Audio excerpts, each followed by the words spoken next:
Hey, I'm Ben Silverio. And I'm Erin Cline. And I'm Ansel Burch. And it's time to party! This month's episodes on Bring It On were recorded on March 26, 2023. We are not doctors. We don't give medical advice. Please, drink responsibly. Sure. Pyro, smoke machine. Right, Oh, really it is powerful WrestleMania confetti. week. I forgot. I saw people talking about WrestleMania and I was like, is that this week? Oh yeah. I'm so glad to not be a part of that right now. Thank God. Cody Rhodes is going to use all of the pyro available in California, so. Jesus Christ. Cody Rhodes is going to personally burn down the remaining patches of forest. Oh, no. It was just one spark. That's all it takes. Ben. Yes. Erin. Ben. What are we talking about today? We are talking about the 2000, right, the year 2000's seminal time travel sounds so movie, future-y. Bring It On. Oh, you know that again. We talked about it the last episode. How can you not think of Bring It On when you think classic time travel media? It's it's seminal. It's a seminal. We talked about it last episode. true. We don't even need to go into it. Yeah, it's right up there with Back Yeah. to the Future and Terminator. Absolutely. When you ask someone to name their top 10 time travel movies and they don't include Bring It On, I don't know, man. Maybe discontinue that friendship. That's drastic, true. but maybe It's questionable. not. It's questionable yeah, at best. Definitely. If it's Maybe. their first offense, I mean, maybe. But like a third offense? Plus, I don't know, maybe cut them off. Anyway. because like of we Bring It said- On, Marvel Cinematic Universe fans should be rejoicing, because without it, Peyton Reed wouldn't have gotten, Ant-Man and all the time travel that came with that eventually. Yeah, linked time travel. This isn't retroactive in There you any way. go. That was definitely planned at the time of the Bring It On movies. Yeah, For sure. By the way, weird piece of trivia. Did you know that Peyton Reed was the actor who played the mime in the like montage of all the hilarious. styles that they're going to That's study? amazing. I did not know that. That's very funny. I did not know that. Caught that on the IMDb trivia last night. Peyton Reed, his career has come a long way. People when first talking about Ant-Man, they were just like, I'm sorry, we went from Edgar Wright to the Bring It On guy. But obviously, Bring It On prepared him for big things. Right? Exactly. Bring It On. It's a big production. It's true. But yes, we're going to review the movie that we'll be spotlighting this month. Get all of our thoughts, feelings, emotions, etc. etc. Yeah, all that good stuff. Because, you want all that in your Yay. teen movies. Exactly. 100%. That's what I'm looking for. High drama in a teen movie. Especially one from the 90s/2000s. Oh my God. All right, let's get into it right That's up right. top. Some of this does not No. hold up. Some of this movie is not very good to watch in 2023. But to be honest, for a movie that's over an hour and a half, I would say less than 5 minutes of the movie is like actually offensive, which was pretty surprising actually. Like, it's spread out. Those 5 minutes aren't consecutive. It definitely occurs throughout the whole movie. But like, I honestly, the thing that doesn't hold up the most are the gay jokes. It feels like they're very aggressive in a post-Hillary Duff "don't say things are gay" campaign way, where it's like, I think a very good indication of where we were as a culture at the time, that like that was something that you could just make super flippant jokes about constantly, and it wasn't like a derailment of any kind. That was the most stark thing that stood out to me as not holding up. R word, F word, like just. Oh, R word. Oh my God. Oh, yes. That hard Yeah. R at the 45-minute mark. Yep. It's all. Yeah, no, there were a lot of times where it's just like, oh man, like just flippantly dropping those words. Yeah, man. Now would not stand. The F slur is all over. Oh yeah. No. It's. Yeah. There were some some F slur drops that I was just like, wow, people really just say that all the time, huh? Like, that really blew me away. I don't know, part of it is because I'm queer and I knew kind of young that I don't remember people using that slur so freely, but I guess I just don't remember it, which is, I guess, good. Glad that it doesn't exist like that anymore. It was used that was so much startling. when I was younger that I just didn't think about it.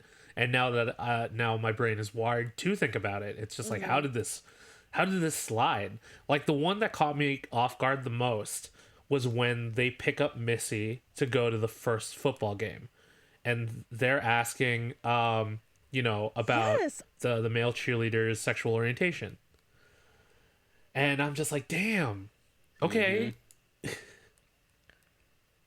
It's wild because I feel like that Missy is quoted as kind of queer and is called a dyke many times. And so I feel like in 2023 you could watch that with a very generous eye and be like, that's one queer person speaking to another queer person. But it's not written that way. That's not what they intended at all from that scene. And it felt really startling. It also felt a little startling in that I noticed in that same scene, he doesn't say that he's gay. He says he's controversial, which feels more like to me that he's indicating that he's bisexual, which is even more surprising for a 2000s movie than to just completely write him as a gay character. I like that they didn't actually differentiate that he was fully 100% gay. It's implied, and he like flirts with a man later, but I don't know if that's part of like censor code at the time that they're like, don't actually say that you're gay, or how that came out. But I like now that it can be read a little more fluidly. So that was also very surprising. The writing of Bring It On is so interesting because you get those stereotypical moments, that just like pigeonhole these young people into these categories, but they also, in the same script, will lift up various people for doing these things that the characters stereotypically wouldn't be doing, like Torrance taking AP classes, Darcy doing well in the SATs. The biggest example though is Gabrielle Union, because when she joined the film, it was right after she did 10 Things I Hate About You, She's All That, and Love and Basketball. So Bring It On. Yeah. Oh, wow. Yeah, she was like a big star at the time. I mean, she still is, but like it wasn't like she was. It's funny because I feel like Kirsten Dunst was pretty well known at this time because she'd already done like Interview with a Vampire. I mean, she was a child actor, but it's weird that she was so good in this movie and it became like a stain on her and her career for a long time in a way that didn't happen to Gabrielle Union. And I wonder if part of that is because she had already done all of those other teeny bopper movies, and so it didn't feel like a rubber stamp on her career. Well, also in the same way that I think was might have happened with pursuing Kirsten Dunst. award fodder also. They were in very different circles when it came to their projects. But also, like, part of what made Gabrielle Union's part in this movie so impactful, because first she wanted to be in that movie Sugar and Spice, the movie about the cheerleaders robbing people. Oh yeah. The other cheerleader movie, I forgot about that. Oh yeah. Yeah, they premiered like really close to each other, but like within a month. Apparently, or two, they didn't want like to make any of their leads black, so she didn't. Yeah, I know. But right after she got turned away from that, she found a movie called Cheer Fever, which is what Bring It On was originally. What a terrible title! Holy Christ! Yeah, and the script was equally as bad. Ugh, that's not surprising. Yeah, so I found out all of this stuff when I was doing research to interview Gabrielle Union when she was in the Cheaper by the Dozen remake on Disney Plus. Oh, yeah. So like I took kind of a deep dive into her career. And like in an interview she said that the original script for Bring It On had ISIS speaking in like made up blaxploitation dialogue. Jesus Christ. So the shooting script did not end up on screen at all. Good. They were changing the script constantly thanks to Peyton Reed and another writer who Gabrielle Union went on to work with a couple times, and I'm blanking on his name right now, and I'm sorry, but yeah, they were basically like throughout the whole process, they were like, hey, would Isis really say this? Would the Clovers really say this? So Gabrielle Union had a huge hand in making sure that these characters felt authentic and fully formed, because Isis was just going to be like a stock character essentially and have it all be about the Toros. But because of the Clovers storyline, this movie ended up exploring cultural appropriation in a way that teen movies typically don't. You see these strong black female characters standing up for themselves. You see a ton of white guilt. Yes. And it was just great to see, because you don't often get that, especially in this genre. Also, I really like, and I made a note on this too, I really like that on the Toros, on the predominantly white squad, there's all these jokes and this like talk about how they're gay and how all the cheerleader guys must be gay. That is never once mentioned about any of the Clovers. And in a culture where black men being assumed as feminine or queer is controversial in many ways, like, I like that on this they were like, nope, not a big deal. These dudes are on this squad. They're obviously very cool. Who gives a fuck? Like, I really liked that. I thought that was a really good choice, and I feel like now probably influenced by Gabrielle Union, which is good to know. I'm glad. Yeah. And it's as much as certain points of Bring It On don't hold up anymore, some of the parts hold up even stronger, and I wish some of those elements you'd see more of, and thankfully you do get to see a lot more diversity in these casts as leads. You get to see uplifting stories from people of color in American society. Like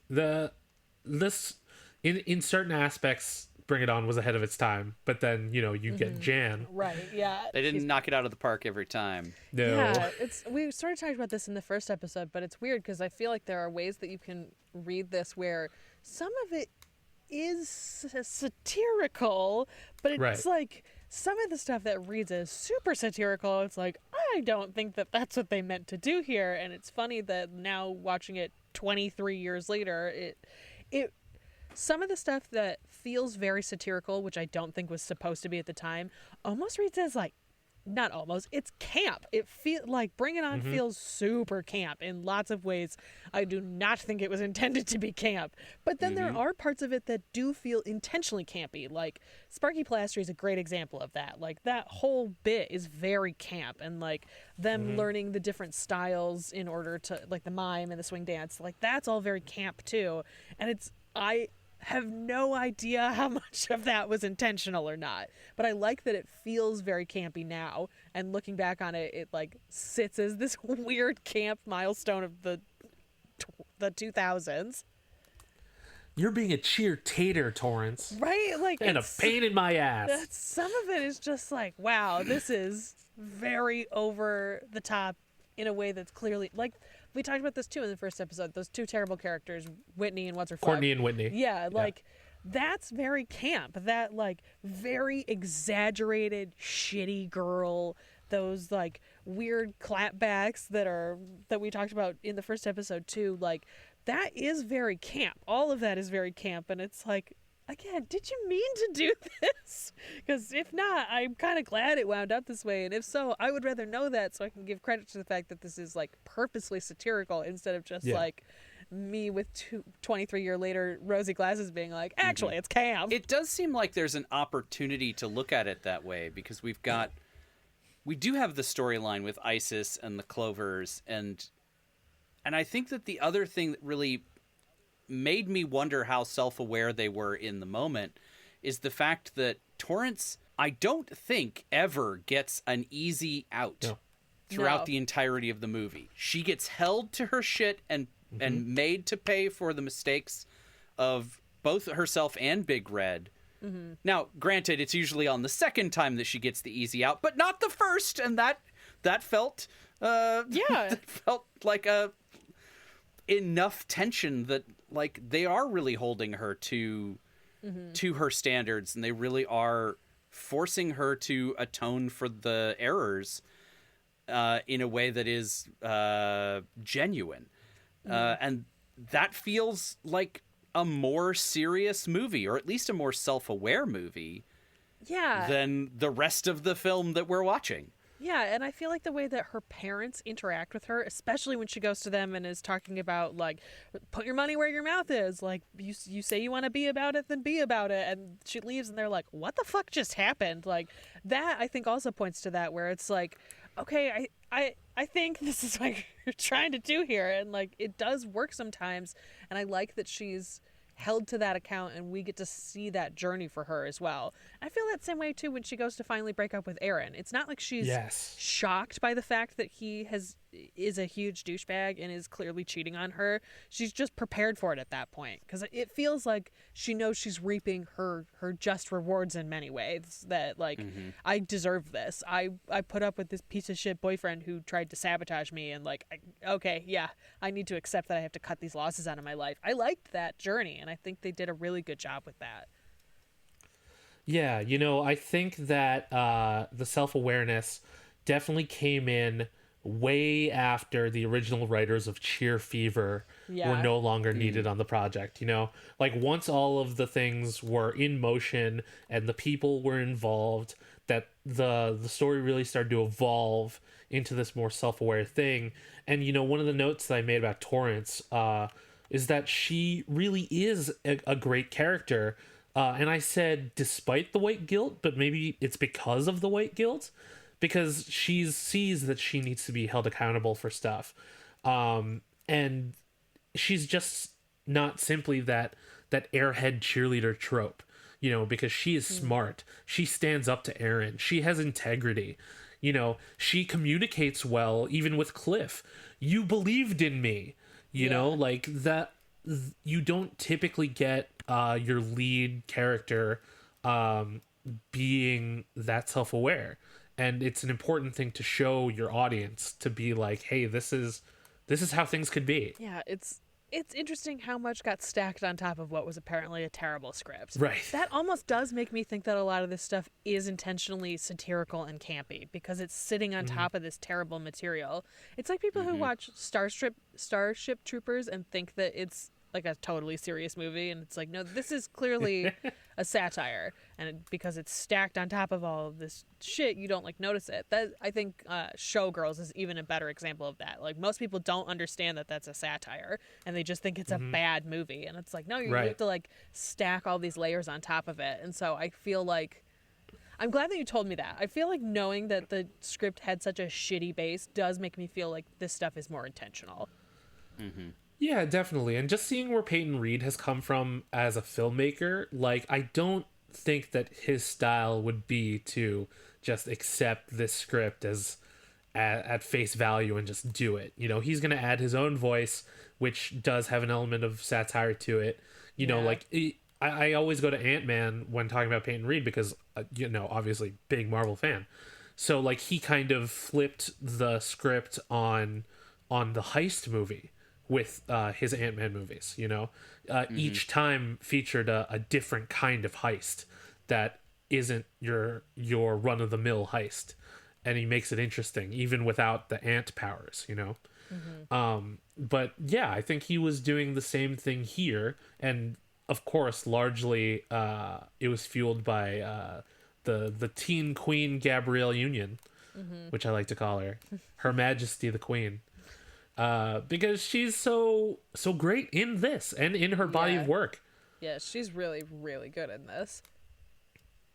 I also wanted to point out Jesse Bradford as Cliff. He was really good in this. he's really good in this. I really enjoyed his performance. It's funny because some of it feels very cringy because I'm an adult watching teenagers flirt or whatever.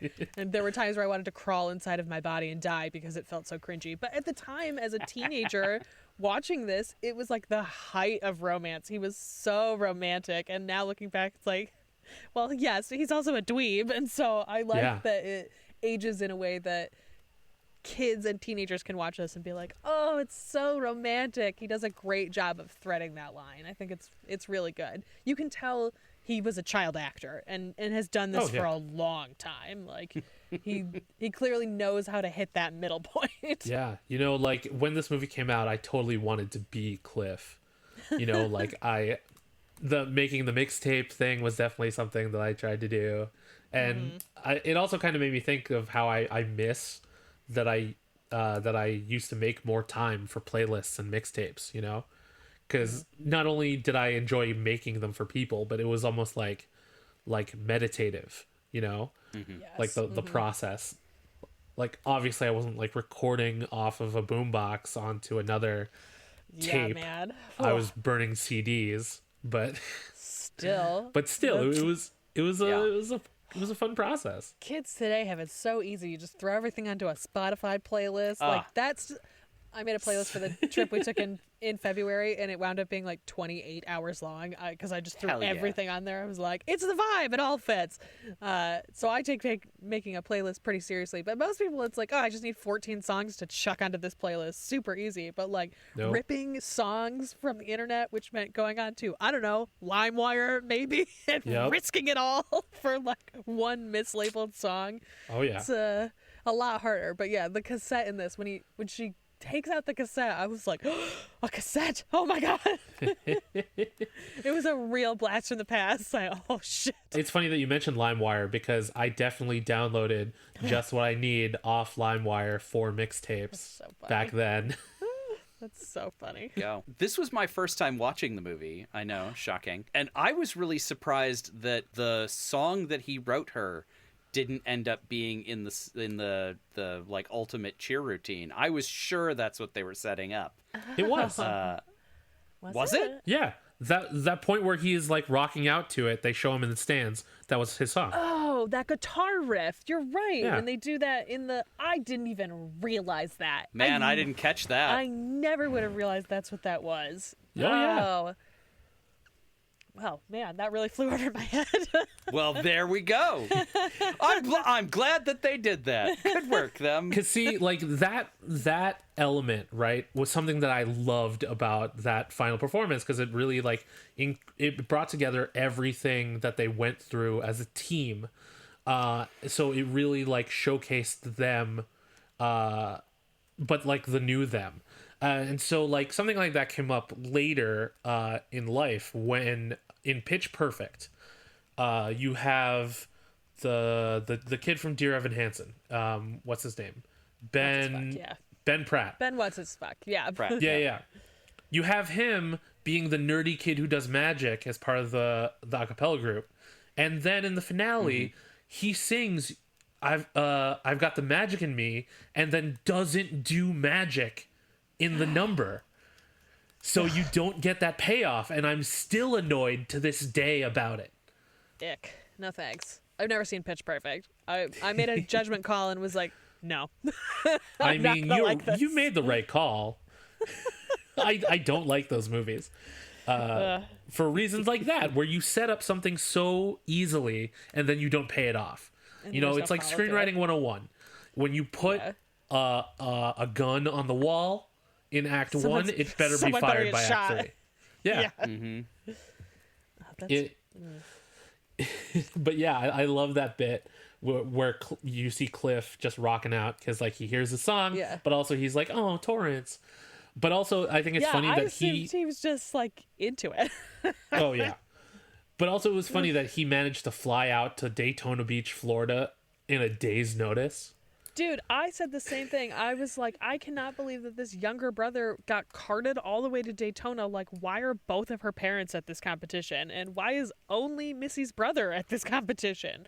Also, as a clarifying note, are they twins? Was that the deal? Step siblings. They're step siblings? Yeah. Oh, I never figured that out. Oh, Okay. I didn't pick up on that. I had Yeah. no idea that they were step siblings. That's why they moved from LA, is because their parents got married, I'm Right. assuming. Yes, okay. because Cliff mentions that I believe he was from Detroit. Yeah, he says he lives in Detroit, Kentucky, LA, and somewhere else. I don't Yeah. remember. Yeah. Oh, okay. I just assumed they were fraternal twins, and I was like, I don't know if I ever really knew what the answer was. Okay, well, I'm glad you knew the answer. I've seen this movie a lot. I mean, I've seen this movie a lot too, but I don't remember a lot of it, I guess. It's been like 10 years since I watched this. I mean, this is also where my crush on Eliza Dushku really heightened. Beautiful. Yeah. Had She's so such a crush beautiful on in her. this. Yeah. Both of the... Well earned. Yep. She and Jesse Bradford. What a handsome family they put Yeah, together. right. It must have been the 2000. You know what must have been the 2000? How motherfucking skinny everybody in this movie my was. God. Like, that Oh, was wow, yeah. shocking. Yeah. Even when Sparky was talking about Darcy's ass, you know? It was wild how many ass jokes they made about Darcy, who has a perfectly normal sized butt. Super normal ass. Yep. So normal. It was so weird. Like, there were a couple that I was like, what is this? And then I remembered at that time, J-Lo was like the pinnacle of giant butts. And like, if you look at J-Lo now, she has a nice butt. She has a very nice butt. But it's not Good butt. but she's not like Megan the Stallion. She doesn't have Right. like a big ass. And so it's wild to see all these jokes about Darcy where it's like, what is this? It was very weird. J-Lo and Darcy crawled so Megan the Stallion could walk. For real. And we all thank her. Yes. I guess a lot of the rest of the squad have like really tiny butts by comparison. So Yeah, maybe that that's what it is. But yeah, I don't know. Still, it's wild. It's a very it's a very 2000s thing that now when you watch it, it makes like almost no sense. I bet people like my younger sister's age would watch this and be like, I don't understand this joke. And that's good that they don't understand it, you know? I would agree. I do enjoy that they referred to Buffy, completely unrelated, but in that same area. They made a Buffy the Vampire Slayer reference, and I guess had Eliza Dushku not been on Buffy yet at that point? Ooh, By I don't know. 2000, I don't even remember when Buffy premiered. yeah, me neither. Buffy was from 97 to 2003. So then she Eliza would have been Dushku there was- already. Yeah, because she was in like season 3 or something. Oh Yeah. she was probably filming around the same time. So the show would have premiered before the movie would have. So it was probably intentional. Yeah. But I also missed the way that. that I've they never seen Buffy. Yeah, the way that they dropped Buffy worked as like a nod to Elijah Dushku, but also it was like Buffy is just like a generic white girl name. You know? While we're like sort of talking around Sparky too, I also made a note. I feel like the casting of Sparky isn't perfect, but I thought that he was pretty good. And in hindsight, I'm very grateful they did not cast Andy Dick in that role, because that feels like a part that was fucking written for Andy Dick, and it would have ruined this movie. Oh, sure. This movie would not be rewatchable in the same way it is now if Sparky Plastry was played by Andy Dick. Like, it would have completely changed it would have felt more like the original non-satirical, non-campy script. Yes. It's a character that would be so easy to do in a very, very gross way, and I'm glad that they really threaded the line on him, and it holds up much other than like the weird butt jokes and like jokes about eating disorders. But that all feels very meta in a lot of ways. A lot of that with him feels intentional because of the way that this guy plays this character. If they had thrown it away in a very different kind of context, I think that this could have been a lot worse. But I thought that it held up much better than I was expecting. Yeah, and Agreed.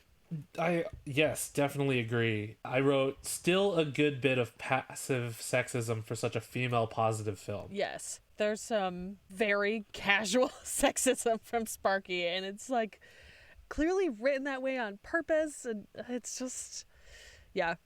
It Yeah. could have gone a lot worse. You know who I think could have played Sparky? Christopher Maloney. Yes. I feel like that is the energy that was needed for Yeah. Sparky. He would have been very good. Because this would... when did Wet Hot American Summer come out? I want to say... Yep, I was right. After this, 2001. Oh, yeah. Oh, what a missed opportunity. He would have been very good as Sparky.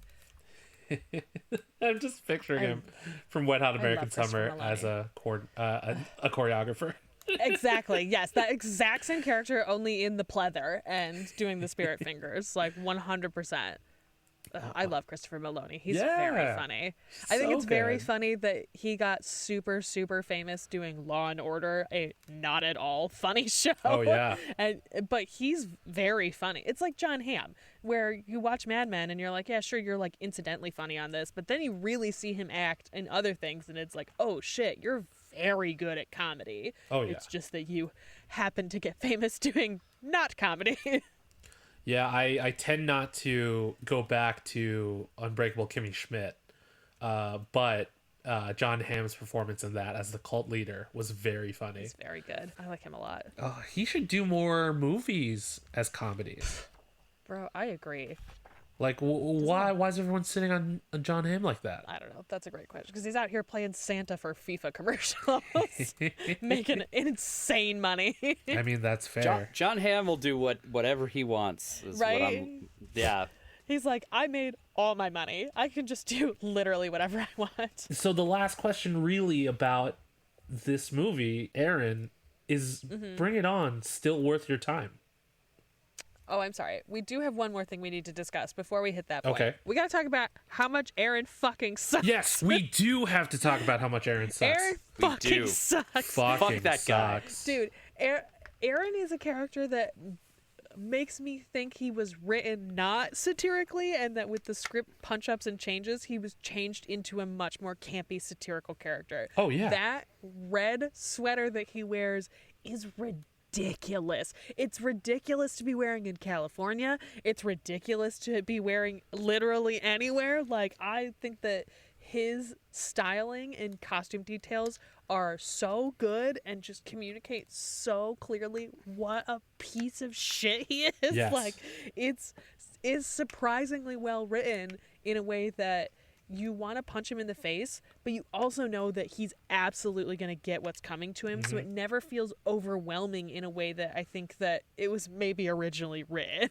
Yeah. Probably did. Like, to be specific, they're in Southern California. Like, I know it can get cold in Northern California where you might need a sweater, but you don't need that in San Diego, bro.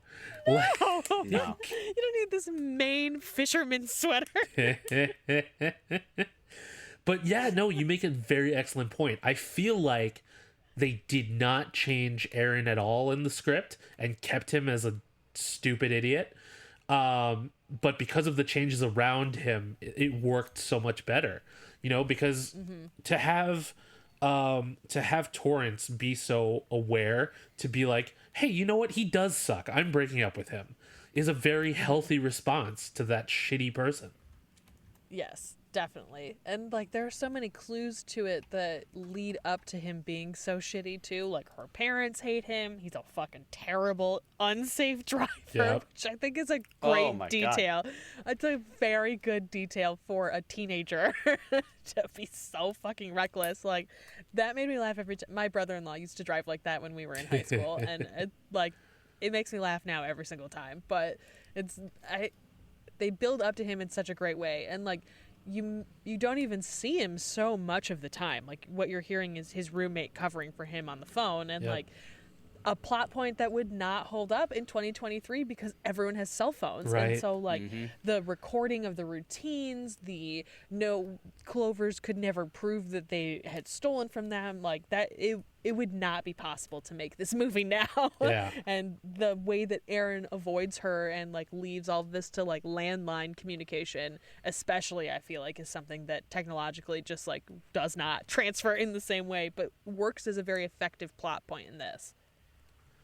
It's crazy how telephone technology will completely undo old movies.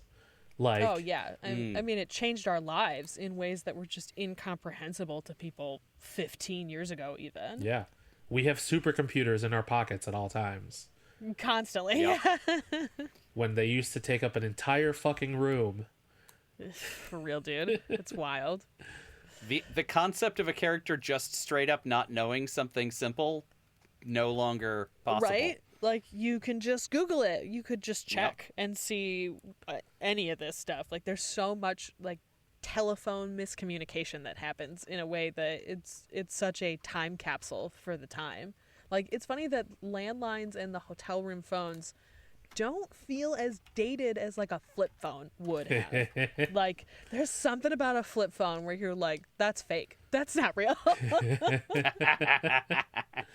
I forgot what I was watching, and somebody busted out. Oh my god, what were those T-Mobile? A Sidekick. Someone busted out a Sidekick, and I was just like, "Fuck." Are we at at an early 2000s pop punk show in a basement? Like, dude, it's like watching Lost. It's just flip phone after flip phone. Like 2004, everybody had a flip phone, so they're all over it. It's like, this feels more dated than anything else about this show.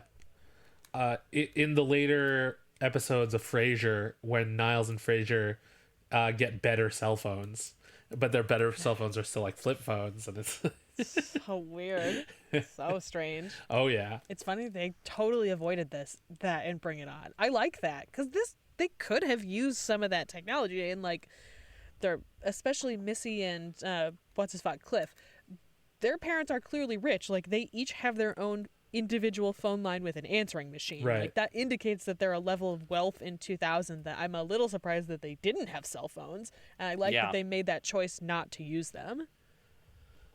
Yeah, and I feel like a lot of... Yeah, because they could have had those little Nokia bricks. Oh, yeah. Right, yeah. And I think that offers a new storytelling tool for modern writers. Because if they want to set a story where, cell phones and such easy access to each other will be a non-factor, they'll just set it in the early 2000s or late 90s. Mm-hmm. Yeah, it's easy to date something backwards in a way. I was watching the new Hulu series Up Here, which is a musical directed by Tommy Kail from Hamilton, and with music from the Lopez's from Frozen, with Mae Whitman and the dude who plays Cisco Ramon from The Flash. Oh my god, Carlos Valdez, yeah. And it's set at the turn of the new millennium, like, and like the cell phones just aren't as central to the plot, because they would instantly solve some of the problems. Right, yeah. that they're having, It's so wild. Oh, it makes me feel old. A little bit, yeah. Oh my god. God, All right. if Bring It On happened just a few years later, the Clovers would be trying to get torrents canceled on Twitter or on MySpace. Oh, MySpace. Jesus Christ. All right. Well, you asked me, so now I'll ask you, Ben. Do you think that this movie is worth your time? Oh, absolutely. One of the most important things about movies from the past is that sometimes you can learn what not to do, right? So it's important to see that stuff as it is. So you're not constantly making these passive sexist jokes or these queer jokes, but also you get to see things like torrents and ISIS, and how they are fully formed characters that break tropes constantly, but like, in addition to the cultural impact of Bring It On, because yes, I did not think that when this movie came out that this movie would be so culturally important, but For real? looking at it from today's lens, it is very culturally important, but in addition to that, it's fun. You know, like the it has a killer soundtrack, the Yes. stunts and the the cheerleading acts are all really good. It's choreographed really well. That remix of Mickey over the It's really good. yeah, it is fun. Not enough movies have fun like that anymore. Also, the agree. runtime. No movies don't have this runtime anymore. Ugh, man, I looked it up and it was like 100 minutes. That's it. Yeah, like there was such a great time for short but fun movies and comedies, but even like, some more kind of serious stuff. But like, just what happened to that? Why do I need to sit through 3 hours of fucking Avatar every time I go to the theater? Like, I don't need that all the time. I don't have time for that. No, right, you have a Straight kid. up. You don't have time for I that. have a kid. I haven't had time for that since before I got pregnant. Like, I got pregnant and I was like, oh, can't sit through an hour-long movie. Never mind. So I don't think I'll ever return to that. It took me like 4 hours to watch Bring It On. I kept having to like pause it and go do stuff and then come back and was like, all right, at least this holds up over like an extended watch. Ansel, how about you? Is Bring It On worth your time as someone who has just seen it for the first time? Yeah, I would say it absolutely was worth my time. If only because there are so many cultural touchstones in this film that suddenly I have context for. Like I knew the Spirit Fingers line before the Spirit Fingers line was said in the movie, and I don't think before watching this I could have told you where that was from. So yeah, I think it was very much worth my time. Also as a time capsule, as we talked about. It's interesting to have this look back into the early 2000s and what we were doing at the time.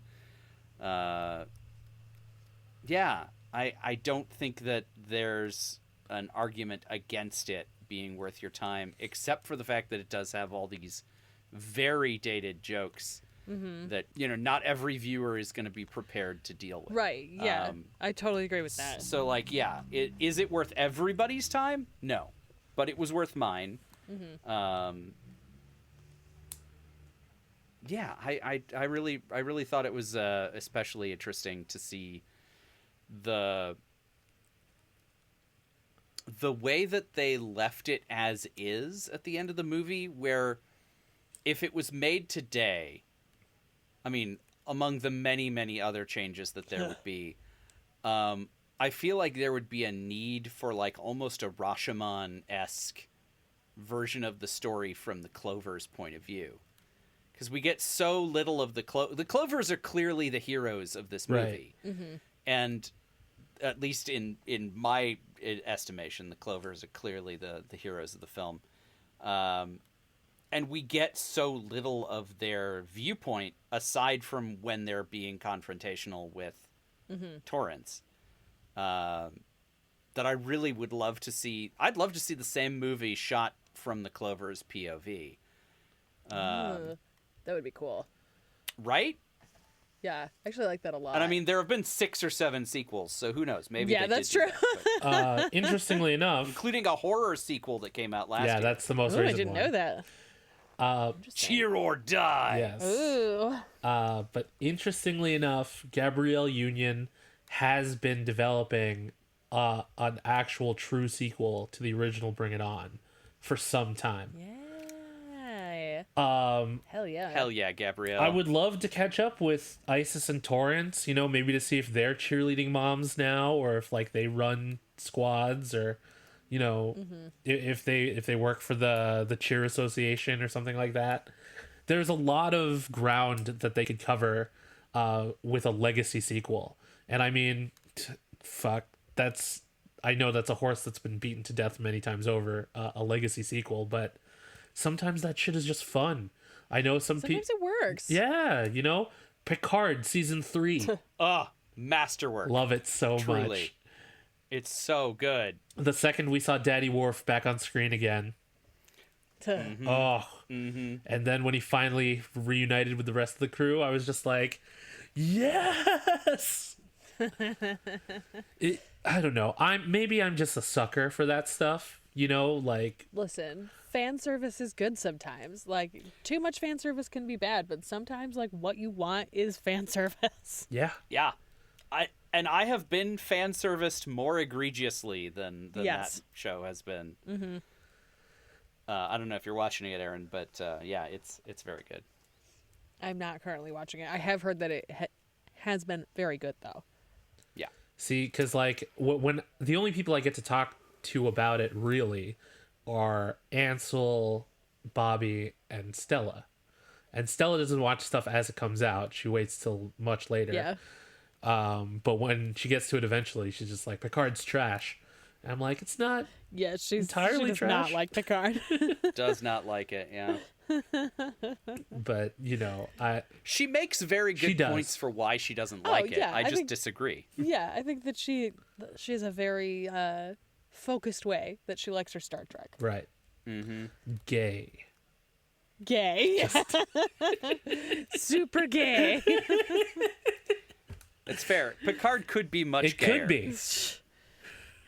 Man. They really gestured at it and then didn't follow through. And it's like, come Oh, on, guys. Okay, yeah, I would be not into that as well. Be like, no, more gay.